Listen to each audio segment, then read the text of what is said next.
Hello and welcome to Newsfeed on Trust TV. I am Sumaya Abubakar, taking you through the stories trending online that people are talking about and sharing around the globe today. Super Falcons, Osimhen, Oshoala, Nadozie win as Nigeria sweeps CAF awards. Nigeria in darkness as national grid collapses again. EFCC arraigns Kano couple for 410 million naira fraud. And hip-hop mogul Didi has been dropped by 18 brands and labels as sexual abuse allegations continue to mount. Now, top of what's trending today, we have 24 years after Nwankwo Kanu's triumph as the continent's best soccer star. Victor Osimhen was on Monday, December 11th in Marrakesh, Morocco, named African Footballer of the Year for his exploits for his club Napoli and country Nigeria in the 2022-2023 season. Osimhen, who led Napoli to their first Italian title 33 years after the great Diego Armando Maradona achieved that feat for the Italian side, beat Morocco's Achraf Hakimi and Egypt's Mohamed Salah to take the crown. To make it a double sweep for Nigeria, Super Falcons Asisat Oshoala, a serial winner of the award, was once again declared the African Women's Footballer of the Year. Nigeria's Night of Glory started with the Super Falcons, who defeated Morocco and South Africa to win the Women's National Team of the Year. The team's goalkeeper, Chiamaka Nadozie, soon followed with the Women's Goalkeeper of the Year.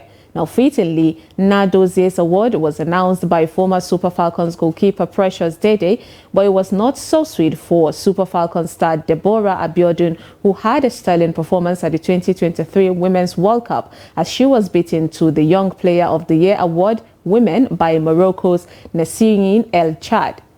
A netizen commented, "So my country can still be celebrated before the end of 2023.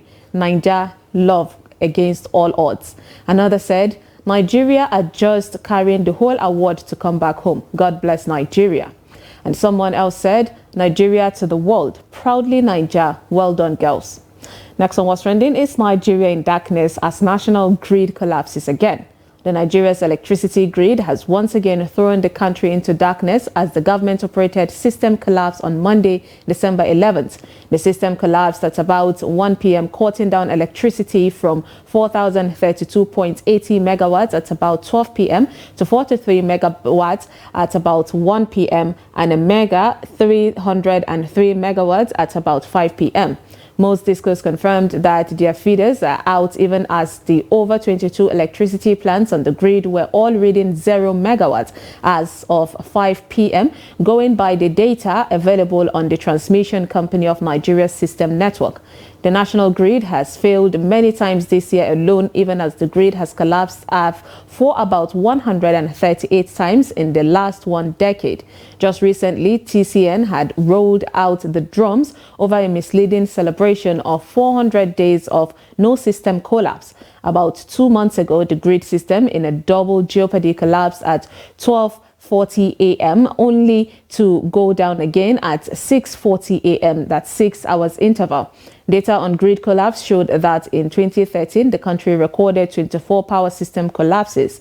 The collapse incident stood at 13 in 2014, in 2015, and the grid collapsed 10 times. In 2016, it rose to 28, while 21 cases were recorded in 2017. But it has been fixed now. A netizen said, "The same national grid that has fainted more than one person with epilepsy, they had better resurrect it before Christmas, because the least people expect from this ineffective government is light during holiday season." Someone wrote, "So grid has been working before and we don't get light." A lady wrote, "It is a regular occurrence now." That's so sad. Next on what's trending, we have the Economic and Financial Crimes Commission, the EFCC, has arraigned Aisha Saliu Malkohi, aka Umita Arab Money, and her husband Abubakar Sadiq Mahmood, still at large on 5-count charges bordering on misappropriation of funds to the tune of 410,518,000 naira. They were arraigned on Friday, December 8, 2023, before Justice Aisha Mahmood of the Kano State High Court sitting in Kano. In view of her plea, the EFCC counsel Zarami Mohammed prayed the court for a trial date. Defense counsel G.I. Abubakar moved a bail application for his client, which was opposed by Mohammed. Justice Mahmood thereafter adjourned the case till December 15, 2023 for ruling on the bail application. She also remanded the defendant in EFCC custody pending ruling on her bail application.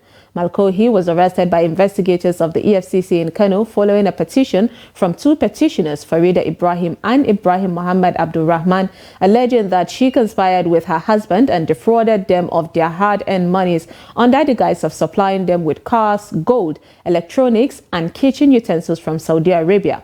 Upon the receipt of the petition, the commission swung into action and conducted a thorough investigation, which so far revealed that the defendant had collected a total sum of 410,518,000 naira through bank accounts belonging to her company, Golden Grass Hill International Limited, and her husband's Zenith Bank account. Further investigation also revealed that the defendant, alongside her husband, who is still at large, diverted the monies into several bank accounts. A netizen wrote, "Finally, you shall win this case, Farida, by Allah's will. What is this kind of wickedness?" A guy prayed, "May corruption not work on this case." And a lady added, "Our northern Bonnie and Clyde." Next on What's Trending, we've got Dangote Refinery has received its first maiden crude cargo, 1 million barrels of Agbami crude grade from Shell International Trading and Shipping Company Limited. It was discharged through the refinery's single point mooring into the crude tanks. The maiden 1 million barrels represents the first phase of the 6 million barrels of crude to the supply of Dangote Refinery to sustain the initial 350,000 barrels per day to be processed by the facility. The next 5 cargoes will be supplied by NNPC and ExxonMobil. This supply will facilitate the initial run of the refinery as well as kickstart the production of the diesel, aviation fuel and LPG before subsequently progressing to the production of premium motor spirits. Dangote Petroleum Refinery stated that this latest development will play a pivotal role in alleviating the fuel supply challenges faced by Nigeria as well as the West African countries. Dangote Petroleum Refineries can meet 100% of the Nigeria's requirements of all refined products, gasoline, diesel, kerosene and aviation jet, and also have a surplus of each of these products for export. President of Dangote Group, Mr. Aliko Dangote, stated that we are delighted to have reached this significant milestone. This is an important achievement for our country as it demonstrates our ability to develop and deliver large capital projects. Our focus over the coming months is to ramp up the refinery to its full capacity. I look forward to the next significant milestone when we deliver the first batch of the product to the Nigerian market, he said. A netizen commented, "This refinery is a major scam. Built with taxpayers' money but tagged a private entity, refined petrol, and yet the price of fuel isn't going to go down as stated by APC minister. So, what exactly is the masses benefiting from the refinery? Of course, I expect some people with low knowledge to come here defending what is not." A lady said, "We aren't employed, so I am not excited." Another person opined, "It is not like prices will go down. There is nothing to be happy about this." Now let's take a short break, and when we come back, you will see what the Vice President did that got Nigerians talking. Stay tuned.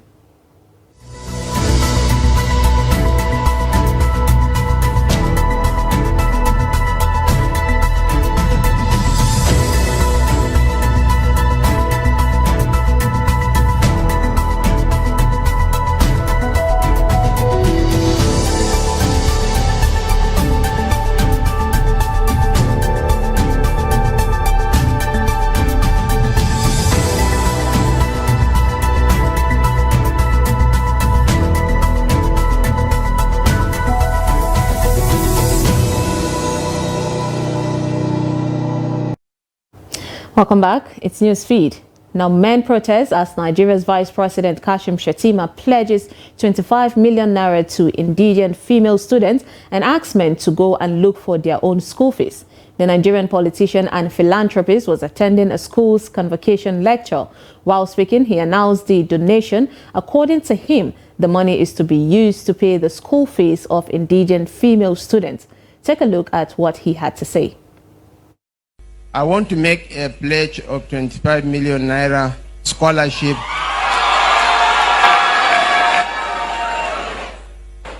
to indigent female students. Indigent female students without the means to pay for their school fees. The men, I'm sorry, I'm just like you can struggle and pay your school fees. A guy wrote, "Doesn't make any sense. He is in a position to know better.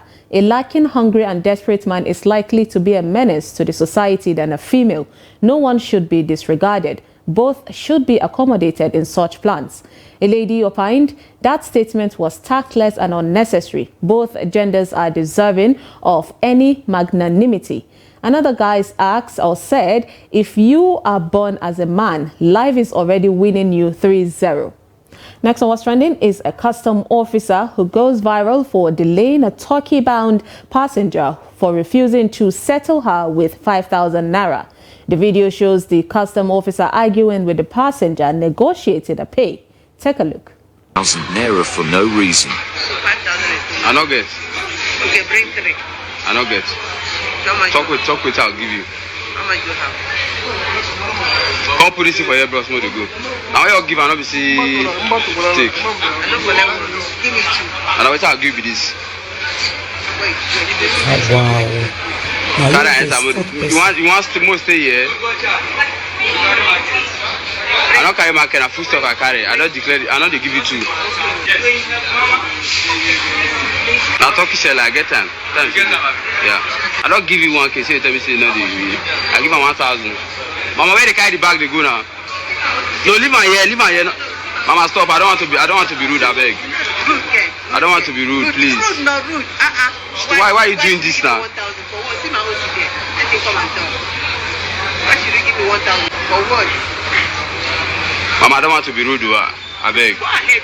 I don't want to be rude. Go ahead. What you sow is what you reap. Go ahead. I don't want to sow anything. What you sow is what you reap. Go ahead. How can you give 1,000 for what? I don't even pay 5,000. A lady opined, "This Beyonce internet is scaring me. You will just wake up and see your mother for everywhere. So happy and grateful my parents will never be found in such begging position." Another lady said, "Custom boss should use her as an example so that others will learn the lesson." And someone else said, "Nigerians and bribe are 5 and 6. She has to add the biblical quote to it. What you sow is what you reap. Imagine." Next on What's Trending, we have hip-hop mogul Sean Diddy Combs has had about 18 brands distance themselves from him in the wake of sexual abuse allegations made against him. The rapper was recently hit by lawsuit from ex-girlfriend Cassie Ventura and 3 other women. The aftermath has seen the 54-year-old rap mogul step down as chairman of Revolt, his own TV, with multiple companies cutting ties with his recently launched e-commerce platform Empower Global. And Nate Njau, the founder of the bag, apparel and eyewear company House of Takura, told Rolling Stone magazine that this decision was made on the day that Cassandra Ventura filed her lawsuit. She said, "We take the allegation against Mr. Combs very seriously and find such behavior abhorrent and intolerable. We believe in victims' rights and support victims in speaking their truth, even against the most powerful of people."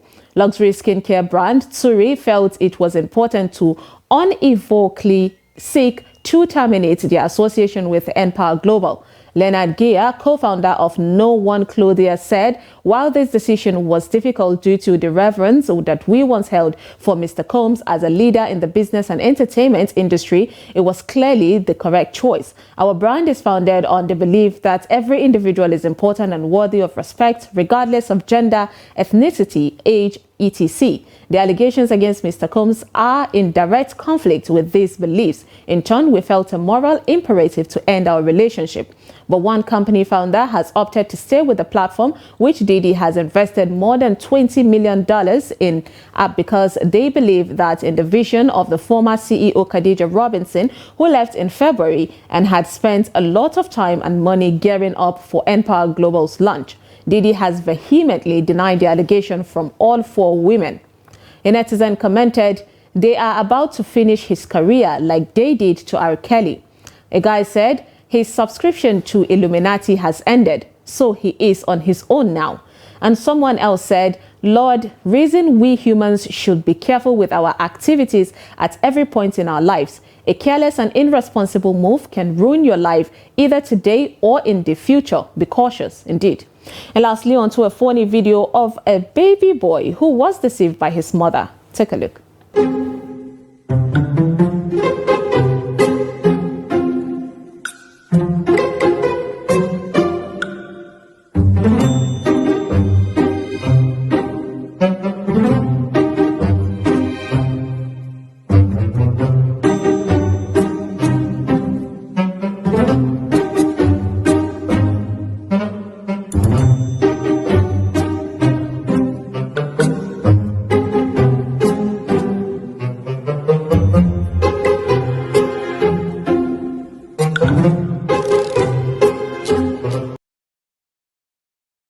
Knew it wasn't supposed to taste like that.